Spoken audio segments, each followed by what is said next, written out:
โอกาสไปทัศนศึกษาอยู่สหกรณ์แม่ทาซึ่งว่าเพิ่นได้พาเฮาเบิ่งตัวอย่างสวนของสมาชิกเพิ่นอยู่2บ่อนซึ่งบ่อนที่ไปนี้จะเป็นบ่อนที่1เพิ่นเฮ็ดมาตั้งแต่รุ่นพ่อเพิ่นจนมาสู่รุ่นลูกเพิ่นโดยที่มีความคิดบ่อยากออกไปเฮ็ดเวียกอยู่ทางนอกบ่อยากเข้าไปเฮ็ดเวียกอยู่ในเมืองที่อยู่ไกลบ้านอยากอยู่บ้านแล้วเฮาจะเฮ็ดจังไดเพื่อเฮาจะสามารถอยู่บ้านได้แล้วก็มีรายรับได้ตัวนี้เห็นแล้วก็ประทับใจแล้วสวนของเพิ่นเนาะในความที่ว่าบ่เพียงแต่เฮ็ดเป็นสวนเท่านั้นเพิ่นยังเฮ็ดเป็นศูนย์เรียนรู้เป็นรีสอร์ทเพื่อให้คนที่ต้องการจะมาเรียนรู้เกี่ยวกับการปลูกผักออร์แกนิกบ่หรือว่าการอยู่แบบธรรมชาติและอยู่ในระบบนิเวศที่ดีมันเป็นแบบใดอีกอย่างหนึ่งที่เราจะเห็นได้เลยก็คือเพิ่นใส่ใจกับการเก็บรักษาแนวพันธุ์เฮาเลาะเบิ่งไปเรื่อยๆผู้ที่มาทัศนศึกษานำกันได้ให้ความรู้แบบนี้ถ้าว่าเป็นเกี่ยวกับ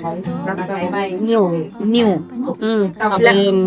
จี้ของน้องไปจี้ไปนั่นแหละมาทำมุนละแซ่น้ำแล้วกินน้ำใบทั้งเหี่ยวยัดเหี่ยวอย่างนั้นนะ